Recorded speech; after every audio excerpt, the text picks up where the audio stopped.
ఇందులో కలుపొంది, చేప కొవ్వును కూడా ఇందులో కలుపొంది. ప్రపంచంలో ఎక్కడా లేని అద్వితీయమైనటువంటి శక్తి కలిగినట్టు కలియుగ భగవంతుడు ఆంధ్రప్రదేశ్ రాష్ట్రానికి నిజమైన రాజధాని తిరుమల. తర్వాత అమరావతి కావచ్చు, దాని ముందు ఉమ్మడి రాష్ట్రాలు హైదరాబాద్ కావచ్చు.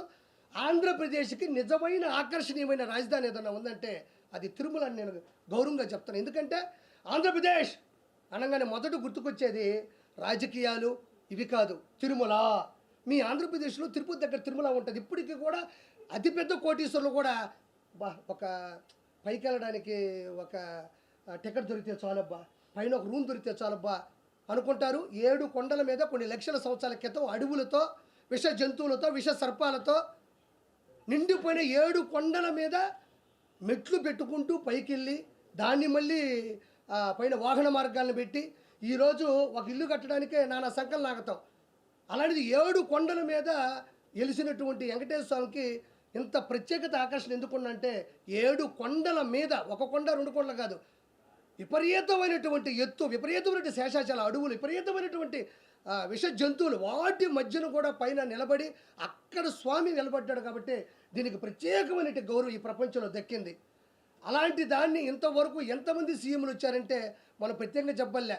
నీలం సంజీవ్ రెడ్డి గారు, దామోదర్ సంజయ్ గారు, దామోదర్ టి అంజయ్ గారు, తర్వాత కాసు బ్రహ్మానంద రెడ్డి గారు, కోట్ల విజయభాస్కర్ గారు, నేదురుమల్లి జనార్దన్ రెడ్డి గారు, ఎన్టీ రామారావు గారు, నాదేండ్ల భాస్కర్రావు గారు, కిరణ్ కుమార్ రెడ్డి గారు, చంద్రబాబు నాయుడు గారు, వైఎస్ రాజశేఖర రెడ్డి గారు, ఎంతోమంది, జలగం వెంగళరావు గారు, పివి నరసింహారావు గారు, ఎంతమంది చీఫ్ మినిస్టర్లు ఎవరు వచ్చినా రాజకీయాల్లో పథకాల్లో ఏమైనా ఇబ్బందులు ఉండొచ్చు, ఏమన్నా ఇంకేదన్నా ప్రాబ్లమ్స్ ఉండి ఓడిపోయిన వాళ్ళు గెలిచిన ఉన్నారు. కానీ తిరుమల తిరుపతి దేవస్థానానికి జోలికి వెళ్ళినోడు ఈ ప్రపంచంలో మన ఆంధ్రప్రదేశ్ సీఎంలు అయితే ఎవరూ లేరు. ఈ దౌర్భాగ్యుడు, ఈ అధముడు, ఈ దొంగ ఈరోజు హిందువుల యొక్క మనోభావాల్ని, హిందువుల యొక్క ఆరాధ్య కలియుగ దైవాన్ని ఇబ్బంది పెట్టాడు. నేను చాలా సమస్యలు చెప్పా, 1 కాదు, 2 కాదు, 3 కాదు. ఈరోజు గుజరాత్ నుంచి వచ్చి లడ్డూలో శాంపుల్స్ చూసి జనాలు నమ్మట్లేదమ్మా. ఎందుకు నమ్ముతున్నారంటే ఎంతో ముందు జరిగిన పరిస్థితులు ఉన్నాయి. ఏది ఫ్రీ దర్శనాన్ని ఇబ్బంది పెట్టడం, అన్నదానం నాశరికం చేయడం. ఆడవాళ్ళు దేవుడి దగ్గరికి వెళ్తుంటే మీరు నమ్మరు, బాహుబలి సినిమా చూసారా? ఇట పట్టుకొని ఇలా లాగి ఇట బో అంటే ఆవిడ చేయి కట్ చేస్తుంది. దానికి కొంచెం రివర్స్ ఏంటంటే ఇక్కడ అలా వెళ్ళి చూసి గోయిందా అనేలోపు కళ్ళు మూసి కళ్ళు తెరిచేలోపు ఇలా పెట్టి కొడితే ఆ గోడకి వేసుకొని ఆడబడేవాళ్ళు.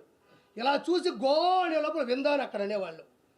అంటే ఇక్కడ గోవింద అనాలి దేవుడు చూసేలోపు. అంటే దేవుడు సరే, మనం కంపార్ట్మెంట్లో ఇబ్బంది పడ్డాం, సర్వదర్శన క్యూలో ఇబ్బంది పడ్డాం, కింద నుంచి పైకి నడిచి వచ్చేటప్పుడు ఇబ్బంది పడ్డాం. సరే ఇంకెందుకు ఇవన్నీ వద్దు, ప్రభుత్వం మారుతాదేమో, సరే పరిస్థితులు ఇట్ట దేవుడిని అన్నా చూద్దామని వస్తే పాపం కింద నుంచి నడిచి అని చేస్తే ఆడకొచ్చి దేవుడిని చూసేలోపే ఇట్ట పెట్టి ఒక మంచి బౌన్సర్లు, రౌడీలు, వైఎస్ఆర్సీపీ గోండాలు, క్రిస్టియన్ మతస్థులు ఉండేటువంటి కొవ్వు ఎగిరిన వాళ్ళందరూ కూడా పైనే ఉండి ఇట్ట పెట్టి చూసేవాళ్ళు ఇట్ట పెట్టి కుడితే గాల్లో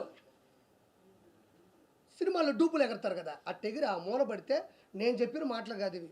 మీరు ఒకసారి యూట్యూబ్లోకి వెళ్తే తిరుమల తిరుపతి దేవస్థానంలో పడ్డ ఇబ్బందులు కానీ చూస్తే మీరు అల్లాడిపోతారు. లడ్డు ఎంత సైజు ఉండాలో ఆ సైజు ఉండేది కాదు. పొరపాటును ఎవడైనా అడిగాడా అంటే మీకు తెలియదమ్మా, తిరుమలలో కూడా ఒక జైలు ఉంటుంది, అది మనకి ఎవరికి కనపడదు. ఆడకెళ్ళి కుక్కను కొట్టిన కొడతారు. ఎవ్వరు ఏది అడిగినా సరే ఇమ్మీడియట్లీ వాళ్ళ కస్టమర్ కాలనీ వెళ్ళిపోద్ది. ఇక్కడ లడ్డు అడిగాడు సార్, ఇక్కడ అన్నం బాగాలేదన్నాడు సార్, కొండ మీద అది లేదన్నాడు సార్, ఇది లేదన్నాడు సార్ అంటే కుక్కను కొట్టిన కొడతారని చాలామంది కూడా యూట్యూబ్లో కూడా వాళ్ళ ప్రైవేట్ ఛానల్లో పెడితే చిన్న యూట్యూబ్ ఛానల్లో కూడా కోట్ల మంది చూశారు తిరుమలలో ఇలా ఉంటుందా అని. ఒక రాష్ట్రం, 2 రాష్ట్రాలు, 3 రాష్ట్రాలు, అన్ని రాష్ట్రాల్లో కూడా దీని మీద గొడవ జరిగింది. ఈరోజు దేవుడి దయ వల్ల వెంకటేశ్వర స్వామి ఆయన కాపాడుకోవడం కోసం కేవలం తిరుమలలో అన్ని విధానాలతో పాటు లడ్డుకు సంబంధించిన విధానాన్ని కూడా ఈరోజు తెలియడం, ఈరోజు కర్ణాటక కానించి, మహారాష్ట్ర కానించి, పూణే కానించి, ఢిల్లీ కానించి, ఆంధ్రప్రదేశ్ కానించి ఎక్కడ పెట్టినా దీని గురించి హిందూ మతస్థులంతా గొడవలు పెట్టుకుంటున్నారు. కేవలం ఏంటంటే ఆయన క్రిస్టియనిజం బతకాలా, 7 కొండల మీద వెంకటేశ్వర స్వామి ఉండకూడదు, ఇదేదో భలే ఉంది. క్రిస్టియనిజంను పెంచాలంటే 7 కొండల మీద మన దేవుడిని కూడా ఈ మధ్యన చూస్తున్నారు మీరు. హిందువులు దేవాలయాల్లాగే దేవాలయాల్లో జీసస్ని పెట్టడం, ఆయన మీద శ్లోకాలు రాయడం, పాటలు పాడడం, కోలాటాలు చేయడం చూస్తున్నారు ఈ మధ్యన మీరు. హిందూ దేవాలయాల పోలికతో జీసస్ కూడా అవే చేస్తున్నారు. ఆయన నేను తప్పు అనడంలే, అంటే ఇది ఇంకా పెట్టలేకపోతుంది. హిందువులు చాలా బలంగా ఉన్నారు, మనం కూడా ఏం చేయాలంటే మన దోవలో వస్తున్నారు వాళ్ళు. ఆ తర్వాత రోజా హిట్ టీవీ యాప్ ని డౌన్లోడ్ చేసుకోండి. ఇందులో short news, live news, entertainment movies అన్ని అవైలబుల్ గా ఉన్నాయి. Please download Hit TV app. Hit TV app. Hit TV యాప్ని ఫ్రీగా డౌన్లోడ్ చేసుకోండి.